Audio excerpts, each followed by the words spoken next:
Praise the Lord.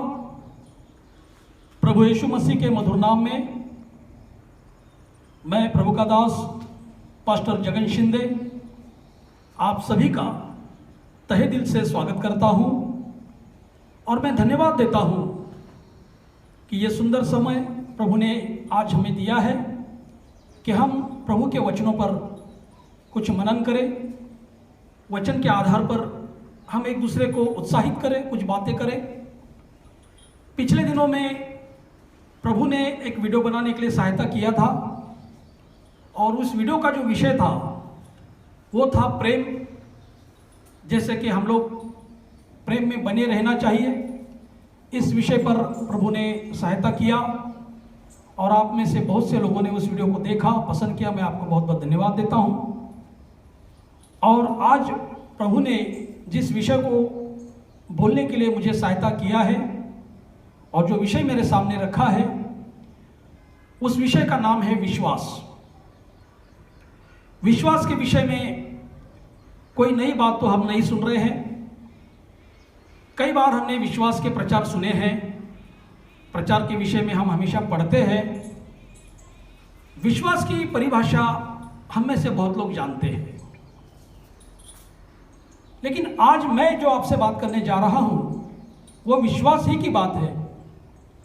लेकिन मैं प्रभु को धन्यवाद देता हूं कि प्रभु ने मुझे 3 प्रकार के विश्वास के विषय में इन दिनों में सूचना दी है, बताया है। तो यह 3 प्रकार के जो विश्वास है वो कैसे है। पहला विश्वास बताया है दृढ़ विश्वास, मजबूत विश्वास, स्ट्रॉन्ग फेथ। दूसरा है अल्प विश्वास, थोड़ा कम विश्वास। और तीसरा है अविश्वास, यानी कि विश्वास है ही नहीं। तो ऐसे विश्वास को बाइबल में कई जगहों पर प्रभु के वचनों में दर्शाया गया है। तो मैंने भी कुछ प्रभु के वचनों के कुछ रेफरेंस जो मेरे स्टडी में आए, मैंने पढ़ने की कोशिश की। उसी बात को मैं आपसे शेयर करना चाहता हूं। तो हम पहले दृढ़ विश्वास के बारे में कुछ उदाहरण अगर हम देखते हैं, हम सब जानते हैं जैसे इब्राहिम के विश्वास के विषय में बाइबल में बताया है। हम लोग जब बाइबल में पढ़ते हैं उत्पत्ति की पुस्तक उसके 15वें अध्याय में और उसके 6वें वचन में ऐसा लिखा, उसने यहोवा पर विश्वास किया और यहोवा ने इस बात को उसके लेखे में धर्म गिना। देखिए, अब्राहम का जो विश्वास उन्होंने अपने परमेश्वर के प्रति जो दर्शाया, उसी विश्वास को अब्राहम की धार्मिकता गिना गया, धार्मिकता में उसे शामिल किया गया।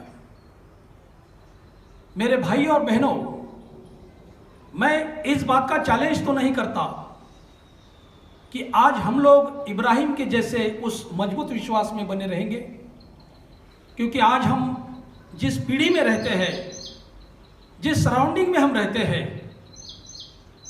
तो कुछ ना कुछ अंतर तो उसमें होता ही है। लेकिन पीढ़ी बदल गई, सृष्टि का वर्तमान में वातावरण बदल गया, रहन सहन बदल गई, भाषाओं में डिफरेंस आ गया, लेकिन परमेश्वर में कोई डिफरेंस नहीं आया। परमेश्वर वही है, आज भी है, कल भी है और युगानुयुग है। जैसे परमेश्वर का वचन बताता है, परमेश्वर कभी भी नहीं बदलने वाला परमेश्वर है। तो अब अब्राहम के विषय में आप तो बहुत सारी घटनाओं को जानते होंगे।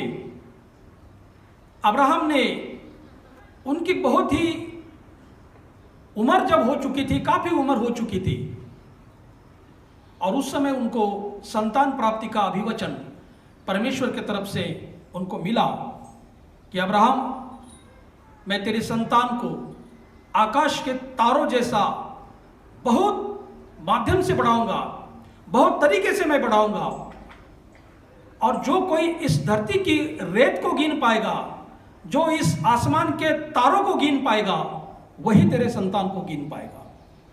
अर्थात इसमें उदाहरण इसीलिए दिया है कि मैं तेरे संतान को अनगिनत तरीके से आशीष करूंगा और बढ़ाऊंगा।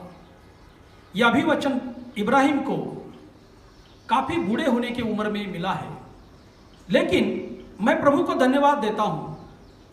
इब्राहिम ने उस वचन को पकड़ा, उस वचन को थामे रखा और उन्होंने उस पर विश्वास किया और उनके विश्वास के अनुसार परमेश्वर ने उनके जीवन में कार्य किया और उनको संतान से परमेश्वर ने नवाजा। इस्माइल हुए, इसहाक हुए, और वो अलग बात है कि उसके बाद परमेश्वर ने उनकी परीक्षाएं भी ली। आज हमारा वो विषय नहीं है, उस विषय में हम फिर कभी बात करेंगे। तो इब्राहिम के इस दृढ़ विश्वास का परमेश्वर ने आदर किया और उनकी ही विश्वास को उनकी धार्मिकता गिना गया। अब हम दूसरी बात इसी विषय पे अगर हम इब्रानी की पत्री में अगर पढ़ते हैं, मैं रेफरेंस नहीं पढ़ूंगा, वीडियो थोड़ा बड़ा हो जाएगा, लेकिन आप पढ़ लीजिएगा। इब्राहिम की पत्री उसके 11वें अध्याय और उसके 11 वचन में भी इस विषय में लिखा है।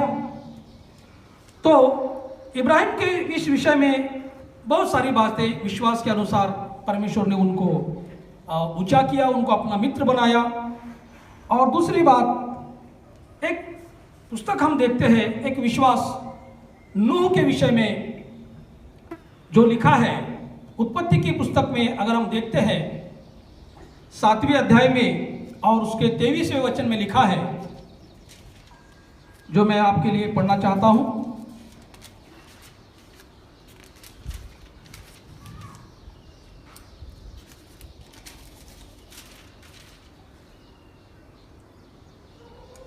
उसमें लिखा है, और क्या मनुष्य और क्या पशु, क्या रेंगने वाले जंतु, क्या आकाश के पक्षी जो जो भूमि पर थे, सब पृथ्वी से मिट गए, केवल नूह और जितने उसके संग जहाज में थे वे ही बच गए, वे ही बच गए।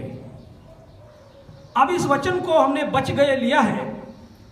इसके पहले की घटना को अगर हम याद करेंगे तो नोहा को परमेश्वर ने स्पष्ट रीति से बताया था कि नोहा, मनुष्य को निर्माण करने के विषय में मुझे काफी अनुताप हो रहा है, मैं दुखी हो गया हूं और काफी गड़बड़ियां मच गई है, पृथ्वी पर बहुत धांधली हो रही है।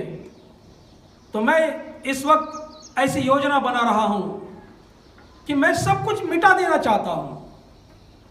क्या मनुष्य, क्या जंतु, क्या रेंगने वाले जो भी है, मैं सबको मिटाना चाहता हूं।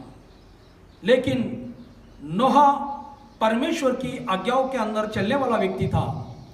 नोहा परमेश्वर के भय में चलने वाला व्यक्ति था और नोहा को परमेश्वर ने यह अभिवचन दिया कि नोहा, मैं तेरे घराने पर दया करूंगा, तू अपने बच्चे, अपनी बहुएं, बेटे और सारे जीव जंतु जो है उसकी जोड़ी से नर और मादा एक एक को लेकर तुझे एक जहाज में जाना है, एक जहाज तुझे बनाना है।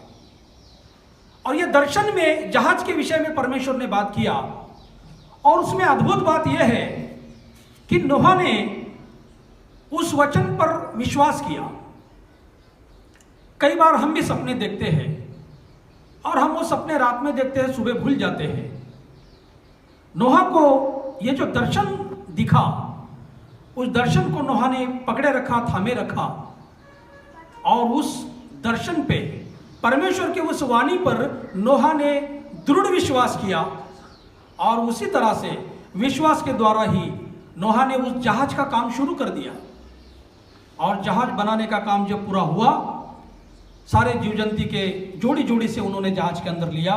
नोहा ने अपने परिवार को जहाज में लिया और बाइबल कहती है कि 40 दिन तक लगातार इस भूमि पर बारिश होती रही और सारी भूमि डूब गई, सब कुछ नष्ट हो गया।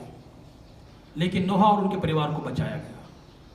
कुछ नर मादा, कुछ प्राणियों को जो नोहा के साथ जहाज में थे, उनको बचाया गया। सारांश में बात यह है कि नोहा ने भी परमेश्वर के वाणी पर विश्वास किया। अगर वो विश्वास नहीं करते, एक नॉर्मली सपना समझ लेते, तो शायद आज मानव जाति संपूर्ण रीति से पृथ्वी से नष्ट होती, क्योंकि नोहा से फिर से परमेश्वर ने मनुष्य की उत्पत्ति शुरू की। मैं प्रभु को धन्यवाद देता हूं नोह के इस विश्वास के लिए कि फिर से हम लोग इस धरती पर आए और हम परमेश्वर की महिमा के लिए फिर से इस धरती पर आ सके। ऐसे नए करार में भी इसी विषय पर उसी इब्री की किताब में, इब्रानियों की किताब में 11वें अध्याय उसके 7वें वचन में भी लिखा है। आप अपने बाइबल से रेफरेंस से पढ़ सकते हैं। प्रेरितों के काम इसमें भी लिखा है 16वां अध्याय उसका 31वें वचन में कि यीशु मसीह ने जो कहा, मुझ पर विश्वास कर तो तू बच जाएगा। मैंने इंग्लिश के बाइबल में एक बार पढ़ा था, believe in the lord Jesus and you will be saved. यीशु मसीह पर विश्वास कर तो तू बच जाएगा। नोहा ने भी परमेश्वर के उस वाणी पर, उस दर्शन पर विश्वास किया और नोहा और उनके परिवार के लोग बच गए। आज भी संसार के और इस युग के समाप्ति के विषय में जो कुछ भी बाइबल हमें बताती है, हम उसको एक स्टोरी ना समझे, एक कथा या कहानी ना समझे, लेकिन वो एक रियल घटना है जो इस धरती पर होने जाने वाली है, हो रही है, शुरुआत भी हो चुकी है। मेरे प्रियो, यही परमेश्वर हम सबसे चाहता है कि हम परमेश्वर की बातों पर, उनके वचनों पर हम दृढ़ विश्वास के साथ स्थिर रहे, खड़े रहे। कई उदाहरण वचन में से हम दे सकते हैं। बहुत सी जगह पर विश्वास के विषय में लिखा है कि इब्राहिम का दृढ़ विश्वास, नोह का दृढ़ विश्वास। अगर हम डैनियल के पुस्तक में से भी कुछ बातों को देखेंगे तो मैं डैनियल के पुस्तक में कुछ उदाहरण आपके लिए पढ़ना चाहता हूँ। जब राजा गदहे के निकट आया तब शेख भरी वाणी से चिल्लाने लगा और दानियल से कहा, हे दानियल, हे जीवित परमेश्वर के दास, क्या तेरा परमेश्वर जिसकी तू नित्य उपासना करता है तुझे सिंह। हम एक एक लाइन को पढ़ेंगे और मैं आपको स्पष्ट करता हूं। पहले लाइन में क्या लिखा है कि नबूकदनेस्सर जो राजा है, बड़ी ही, जब डैनियल को शेर की गुफा में डाला गया था, भूखे शेर थे, और शेर की गुफा में डालने के बाद में जब वो राजा डैनियल को देखने के लिए आए, बड़े शोक के साथ, बड़े दुख के साथ उन्होंने डैनियल को आवाज दिया कि हे डैनियल, परात्पर परमेश्वर के दास, क्या परमेश्वर ने तेरी रक्षा की है क्या? उसके बाद हम जब देखते हैं तो वहां ऐसा लिखा है कि राजा तो युग युग तक जीवित रहे, हाँ मेरे परमेश्वर ने मुझे वहां से सुरक्षित रखा, शेरों ने मुझे कोई हानि नहीं पहुंचाई। उसके पहले की भी कुछ घटना को अगर हम देखेंगे तो जब डैनियल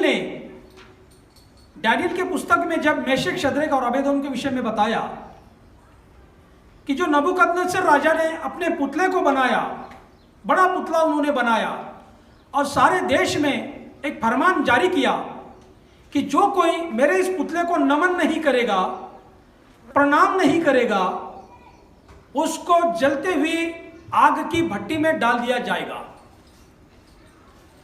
लेकिन यह बात परमेश्वर के इन तीन दासों ने स्वीकार नहीं की। मेशक, शद्रक और अबेदनगो ने इस बात को स्वीकार नहीं किया। उन्होंने परमेश्वर पर विश्वास किया और वो भट्टी में जाने के लिए तैयार हो गए। और बाइबल यह बताती है, हमेशा जो भट्टी जलती थी उसके 7 गुना ज्यादा उस भट्टी को तपाया गया, गर्म किया गया। लेकिन इनके विषय में यहां लिखा है कि जब नबूकदनेस्सर राजा उस भट्टी की ओर देखने के लिए गए तो उन्होंने अपने सैनिक से कहा कि अरे हमने तो 3 लोगों का अंदर डाला है, भट्टी के अंदर डाला है, या 4 लोग मुझे कैसे दिखाई दे रहे हैं? और उसमें जो चौथा तो दिखाई दे रहा है उसका ईश्वर के दूत के समान वो दिखाई दे रहा है। हमने तो 3 ही लोगों को भट्टी में डाला। मैं परमेश्वर को धन्यवाद देता हूं, परमेश्वर ने अपने दूत को भेजकर मेशक, शद्रक और अबेदनगो, इन तीनों की भी रक्षा की। बाइबल हमें बताती है उनके कपड़ों को धुएं का धूर भी नहीं लगा, गंधक भी नहीं लगी, उनके सर के बाल भी नहीं जले। और इस रीति से परमेश्वर ने अद्भुत रीति से अपने दूत को उस भट्टी में भेजकर अपने सेवकों की रक्षा की। तो यहां पर राजा के फरमान पर विश्वास न करते हुए, उसका भय और उसका डर अपने मन में न रखते हुए, उन्होंने केवल परमेश्वर के वाणी पर विश्वास किया, परमेश्वर की सामर्थ्य पर विश्वास किया, और इस बात पर उन्होंने विश्वास किया कि परमेश्वर हमें उस जलती हुई भट्टी से भी छुड़ाने में समर्थ है, शक्तिशाली है। कई बार हमारे जीवन में भी ऐसी भट्टियां आती हैं। हम कभी चिंता की आग में जलते हैं, बहुत सारी कमी घटिया हमारे जीवन में आती है। उस समय हम भी अपने आप को कहीं ना कहीं इस आग में झोंके हुए मनुष्य की तरह महसूस करते हैं। लेकिन परमेश्वर को धन्यवाद हो, जिस तरह से उन 3 सेवकों को, 3 दास लोगों को परमेश्वर ने उस भट्टी से निकाला, परमेश्वर हमें भी उसमें से निकालता है। और ये जीवित परमेश्वर है, इसलिए विश्वास करने में कोई दिक्कत नहीं है, कोई प्रॉब्लम नहीं है, क्योंकि हम जिस पर विश्वास कर रहे हैं वो सर्वशक्तिमान जीवित परमेश्वर है, जिसने आकाश और पृथ्वी को निर्माण किया। वो जीवित परमेश्वर है और जीवित प्रभु यीशु मसीह है। कई बार ऐसे कई लोग होकर गए जिन्होंने परमेश्वर पर दृढ़ विश्वास रखा और परमेश्वर ने उनके विश्वास का आदर किया। इब्राहिम का विश्वास उनकी धार्मिकता गिना गया। मेशक, शद्रक और अबेदनगो के विश्वास का परमेश्वर ने आदर किया। नोहा और उसके परिवार को डूबने से बचा लिया, नोहा के भी विश्वास का परमेश्वर ने आदर किया। इस तरीके से दृढ़ विश्वास होना बहुत जरूरी है, क्योंकि बाइबल हमें बताती है कि विश्वास के बिना हम परमेश्वर को प्रसन्न नहीं कर सकते। जाहिर सी बात है, अगर हम मनुष्य पर भी विश्वास नहीं करेंगे तो वो नाराज हो जाएंगे। अरे मेरे पे भरोसा नहीं किया, मुझ पर विश्वास नहीं किया भाई। तो हम भरोसा करते हैं, भरोसा करना पड़ता है। वो अलग बात है कि मनुष्य भरोसा तोड़ सकता है, लेकिन परमेश्वर कहता है कि मैं मनुष्य नहीं हूं जो मैं झूठ बोलूं। परमेश्वर कभी झूठ नहीं बोलता है, परमेश्वर कभी झूठी प्रतिज्ञाएं नहीं करता है, परमेश्वर कभी झूठे अभिवचन नहीं देता है। मनुष्य एक दूसरे के लिए झूठे वादे कर सकता है, वादों को तोड़ सकता है, लेकिन परमेश्वर कोई मनुष्य नहीं जो अपने वादों को तोड़ दे, अपनी बातों को भूल जाए। दृढ़ विश्वास बाइबल रिक्वायरमेंट करती है, परमेश्वर अपेक्षा करते हैं कि हम परमेश्वर पर जब विश्वास करें वह आधा अधूरा न हो, लेकिन वो पूर्ण रीति से दृढ़ विश्वास हो। और इसी तरीके से अब हम अल्प विश्वास के बारे में कुछ बात करेंगे। अल्प विश्वास के कुछ उदाहरण बाइबल में है।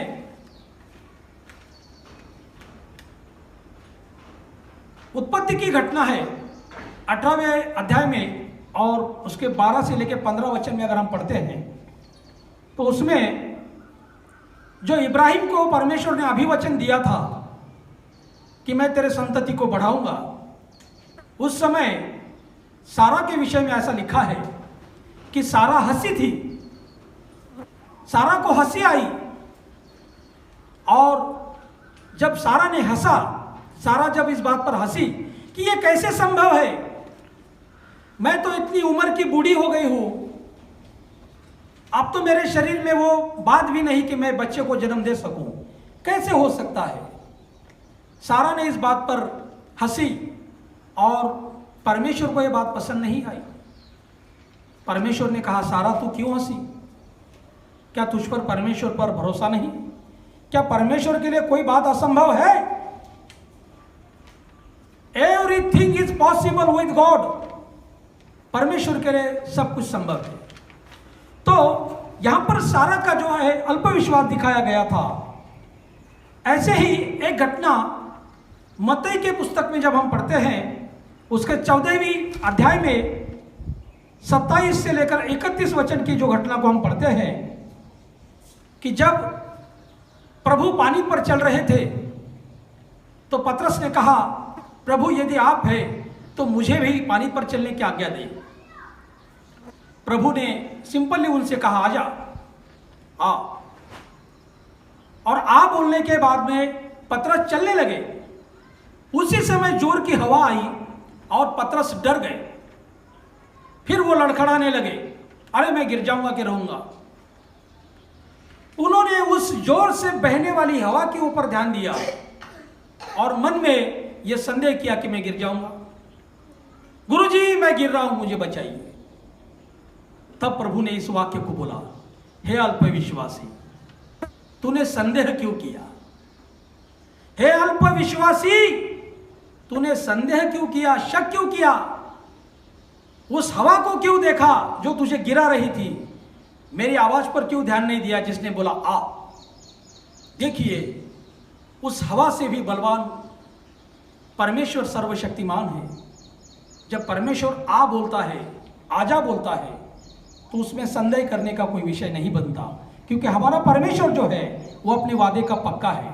निश्चित तौर पर अगर पेत्र नहीं डरते, पतरस अगर नहीं डरते, तो निश्चित तौर पर वो गिरते नहीं थे और लड़खड़ाने का कोई विश्वास उनका था ही नहीं, लड़खड़ाने का कोई विषय भी नहीं था। लेकिन उधर प्रभु ने उनसे कहा, हे अल्पविश्वासी, तूने संदेह क्यों किया? और फिर अपने हाथ को बढ़ाकर पतरस को प्रभु ने उस जहाज में लिया। इसी मत्ती की पुस्तक में जब 8वें अध्याय उसके 25 और 26 वचन में भी यह घटना ऐसी हुई।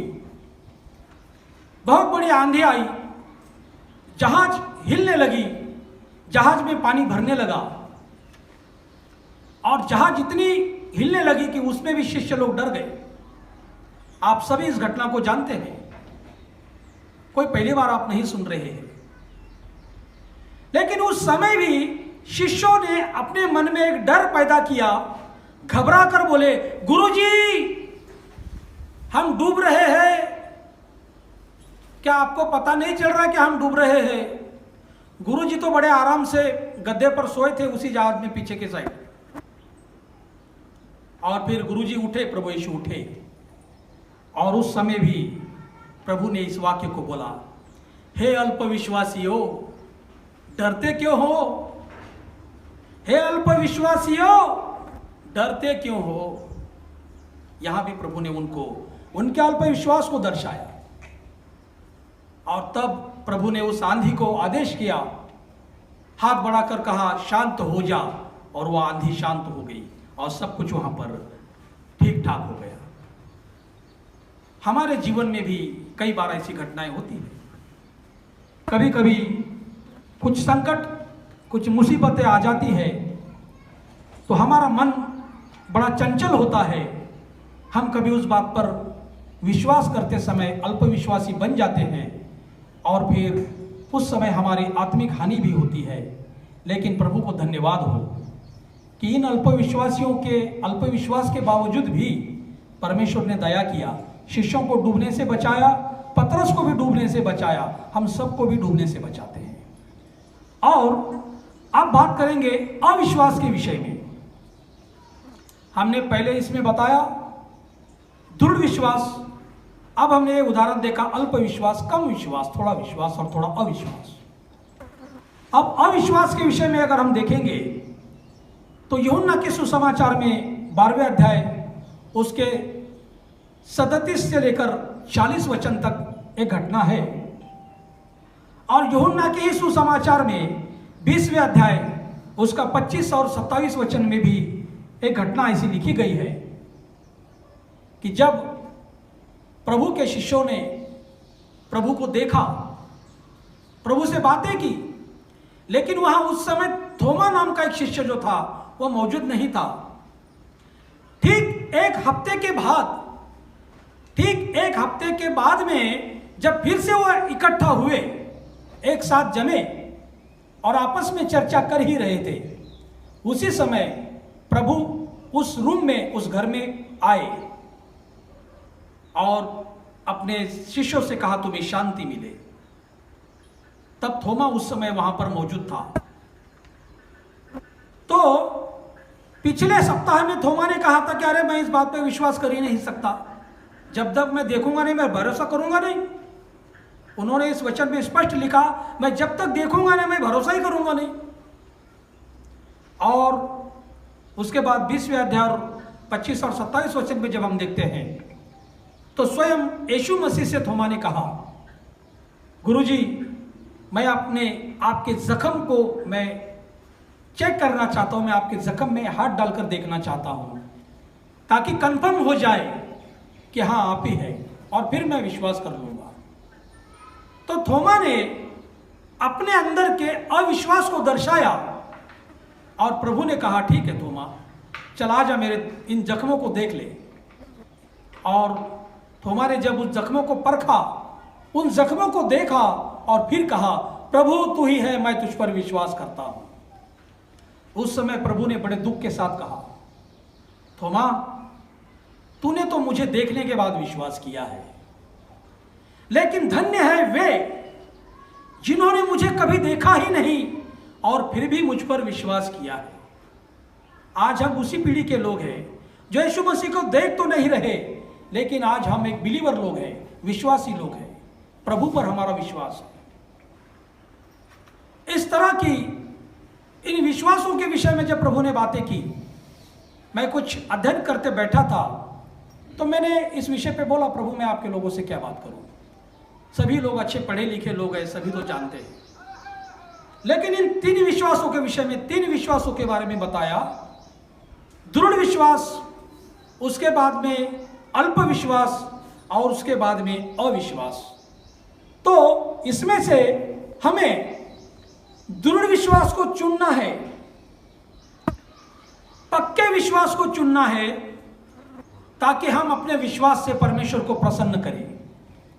क्योंकि विश्वास की परिभाषा के विषय में हम अगर पढ़ते हैं, इब्रानी की पत्री उसके 11वें अध्याय 1 वचन में अगर हम पढ़ते हैं तो विश्वास की परिभाषा लिखी है। इब्रानियों की पत्री उसका 11वां अध्याय और उसके 1 वचन हम पढ़ेंगे। हमारे बीच में प्रभु के दास पास्टर राजू काकड़े जी मौजूद है, मैं धन्यवाद देता हूं उनके उपस्थिति के लिए।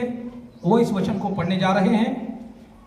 इब्रानी की किताब 11वें अध्याय और 1 वचन, इसमें विश्वास की परिभाषा के विषय में बताया है कि what means believe, what means faith, क्या है ये विश्वास। अब विश्वास आशा की हुई वस्तुओं का निश्चय है, अब विश्वास आशा की हुई वस्तुओं का निश्चय है और अनदेखी वस्तुओं का प्रमाण है, और अनदेखी वस्तुओं का प्रमाण है। यही विश्वास की परिभाषा है।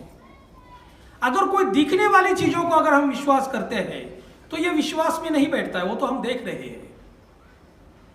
लेकिन अनदेखी वस्तुओं पर जब हम भरोसा करते हैं, जैसे कि वो है, ऐसे समझना पड़ता है कि जैसे कि वो है, और इसी विश्वास का परमेश्वर आदर करता है, सम्मान करता है।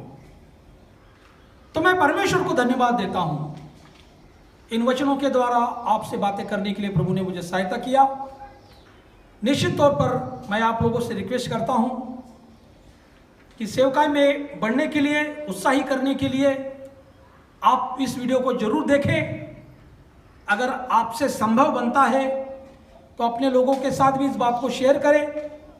और मेरे YouTube चैनल, मेरे चैनल का नाम है पास्टर जगन शिंदे।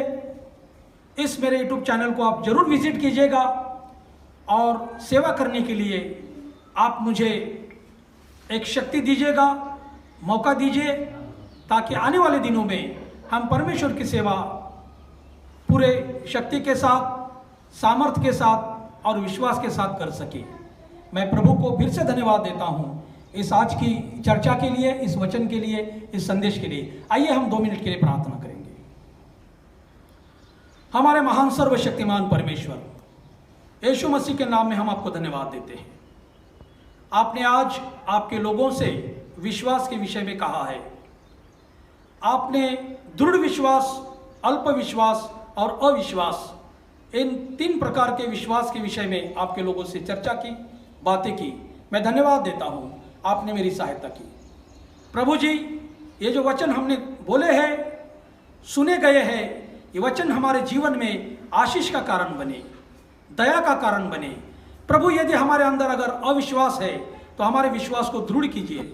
अगर हमारे अंदर अल्प विश्वास है तो इस अल्प विश्वास को मजबूत विश्वास बनाइए। अगर हमारे अंदर अविश्वास की भावना है तो हमारे अंदर विश्वास को बढ़ाइए, क्योंकि प्रभु आपके वचन में लिखा है विश्वास के बिना यह संभव ही नहीं कि हम परमेश्वर को प्रसन्न कर सके। प्रभु हम आपको प्रसन्न करने वाले लोग बने और प्रभु जी हम आप पर विश्वास करें। निश्चित तौर पर आप हमारे विश्वास का आदर करने वाले परमेश्वर है। सुनने वाले सभी को, उनके बच्चों को, उनके परिवार को, उनके मिनिस्ट्री को प्रभु यीशु मसीह के नाम में आशीष की घोषणा करता हूं। ये सारी प्रार्थनाएं, ये सारी विनती हम सबके उद्धार करने वाले प्रभु यीशु मसीह के नाम में मांगता हूं। सुन लीजिए और ग्रहण कीजिए। आमीन, आमीन।